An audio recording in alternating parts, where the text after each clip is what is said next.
After 3 combat deployments in Afghanistan, Sarah Mitchell never imagined the most dangerous situation would be a roadside in her hometown. Sitting in her vintage Jeep with her 7-month pregnant belly, the officer sneered. "This isn't the military. Pregnant women shouldn't drive these vehicles." Sarah Mitchell, 32, was heading back from the hardware store. Her classic 1985 military Jeep rattled with each turn, but it ran perfectly because she had restored herself after her honorable discharge from the Marine Corps. The vehicle, painted olive green with small service emblems, was her pride, a connection to her 10 years of service. She wore a simple navy maternity dress, comfortable flats, and a War Marines veteran cap. 7 months pregnant with her first child, she moved with deliberate grace, one hand often resting protectively on her rounded belly. No one in town usually gave her a second glance, which was exactly how she preferred it. That morning, she loaded the Jeep with baby supplies, cribs, blankets, and infant necessities, all donations she collected from military families at the Veteran Center. Sarah had started the support program after discovering how many young military families struggled after deployment. A mile from the center, red and blue lights flashed behind her.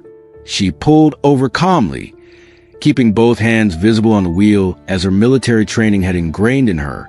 2 young officers approached, one tapping on the hood suspiciously. "No modern plates. Odd vehicle, what's this about?" The taller officer circled the Jeep.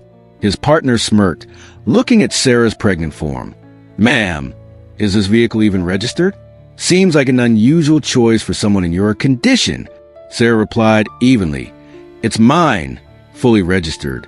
I've owned it since my 2nd tour." "ID and registration," the first officer demanded, not bothering to hide his skepticism. Sarah handed over her driver's license and the Jeep's papers with steady hands. The officers examined them, exchanging glances. "Marine Corps veteran?" The officer's tone carried disbelief as he looked from her pregnant belly to her face. "And you're driving this military relic because it's registered as a historical vehicle," Sarah explained calmly. "All paperwork is filed annually with the DMV and local authorities." The second officer laughed. "Step out of the vehicle, ma'am." Slowly. His emphasis on ma'am dripped with condescension. Sarah complied, her movements measured and deliberate. Years of combat training had taught her that resistance often escalated situations unnecessarily. Besides, she had nowhere pressing to be except the Veteran Center, where they were expecting her delivery of supplies. Standing beside her Jeep, Sarah maintained the straight posture that had been drilled into her at Paris Island, modified only slightly to accommodate her pregnancy. The midday sun beat down, and she shifted to create some shade for herself, one hand instinctively protective over her belly. "What's all this stuff in back?" The officer gestured toward the baby supplies. "Donations for military families at the Veteran Center. Cribs, clothes, essentials." "Sure it is." The taller officer exchanged a knowing look with his partner. "Looks like a lot of brand new items. Got receipts for all these." Sarah's weathered hands, bearing the calluses of someone who'd rebuilt engines under desert sun and constructed emergency shelters during floods, remained steady. "They're donations from the community. I organized a collection program." The officers made her empty her pockets onto the hood of the patrol car. Keys, wallet, a worn photo, and a small notebook filled with names, some with stars beside them, some crossed out entirely. "What's this, some kind of code?" The officer flipped through the notebook dismissively. Sarah simply said, "Names of Marines I serve with." He tossed it back to her carelessly. "Well, your vehicle doesn't appear road legal, that's for sure. And driving in your condition with all this questionable merchandise." Sarah caught the notebook gently, tucking it back into her pocket with the reverence of someone handling irreplaceable memories. She didn't argue or explain further that her vehicle had special historical designation that exempted it from certain regulations. She just stood there, back straight, patient and silent, the way she'd been during long reconnaissance missions. "Sit on the curb, please," the younger officer directed, pointing to the hot concrete. Sarah hesitated, considering her pregnancy, but complied without complaint. People drove by slowly, some taking photos with their phones. Sarah heard murmurs and saw fingers pointing. One officer said into his radio, "Possible vehicle violation, suspicious cargo, subject uncooperative." Sarah almost smiled at that. In her decade of service, uncooperative had never been in her performance reviews. If anything, her commanding officers had praised her exceptional ability to follow protocol while thinking independently. The sun continued to bear down as she sat, her back beginning to ache from the uncomfortable position. In her pocket was a letter of commendation from her battalion commander. In the glove compartment, her service medals and the ultrasound picture of her baby girl. Two treasures from different chapters of her life. "This is protocol," they told her. "You understand, right?" She didn't reply. After 15 minutes, one of them kicked the Jeep's tire and muttered, "Probably thinks she's G.I. Jane or something." A teenager walking by snapped a selfie with Sarah in the background. "Pregnant lady in trouble," he captioned it, uploading it to social media without a second thought. "Should we check if she needs medical attention?" The younger officer asked, noticing her discomfort as she shifted position on the curb. "You know, being pregnant and all, she chose to drive this vehicle. She can handle sitting there," his partner replied coldly. A woman walking her dog recognized Sarah. "Excuse me, officers. That's Sarah Mitchell. She runs a veteran family support program in town. Is everything okay?" "Ma'am, please step back. This is police business." The officer responded dismissively. "But she's 7 months pregnant. She shouldn't be sitting in this heat," the woman protested. "We're doing our job, ma'am. Please move along." She walked away, phone already to her ear. Sarah's knees ached from the concrete, but she wouldn't show it, wouldn't give them the satisfaction of seeing her discomfort. She'd endured far worse. 120-degree heat in full combat gear, 20-mile forced marches, a shrapnel wound that had earned her a Purple Heart. Mike Henderson, a volunteer at the Veterans Center and former Army himself, was driving by when he spotted Sarah. He recognized her immediately and pulled into the gas station across the street, placing an urgent call. "Colonel Phillips? It's Mike from the Veterans Center. They got Sarah Mitchell sitting on the curb in the sun." "Yes, ma'am. 7 months pregnant Sarah. Corner of Maple and Pine." "Yes, the same Sarah Mitchell who trained your unit in desert survival." The officers grew impatient. Their computer showed no warrants, and the vehicle wasn't reported stolen, just a pregnant veteran with an unusual vehicle and what they deemed suspicious cargo. "Let's wrap this up," the senior officer said. "Write her for improper vehicle registration, unsafe operation, and possible transportation of goods without proper documentation. That should come to about $800 in fines."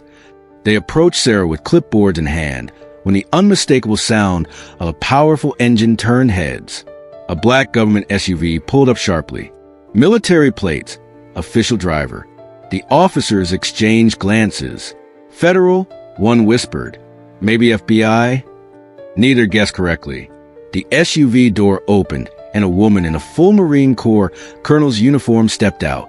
Colonel Karen Phillips, 45, her uniform impeccable, her posture commanding respect without a word being spoken. She surveyed the scene, eyes narrowing when she spotted Sarah still sitting on the curb in the heat. "Which of you is in charge here?" Her voice carried the authority of someone accustomed to commanding hundreds. The senior officer stepped forward uncertainly. "I am, ma'am. We're conducting a routine traffic stop." Colonel Phillips walked directly to Sarah, extending her hand. "Staff Sergeant Mitchell, on your feet." Sarah rose without assistance, standing at attention despite her pregnancy. "Thank you, Colonel." The colonel turned to the officers, her expression stern. "Do you have any idea who you've been detaining in the heat for the past hour?" The officers glanced at each other. "Ma'am, we found irregularities with her vehicle and—" "That woman," Colonel Phillips interrupted, pointing at Sarah, "was my combat survival instructor. She saved my entire unit during a sandstorm in Helmand Province when our navigation systems failed. She's been awarded the Bronze Star and Purple Heart.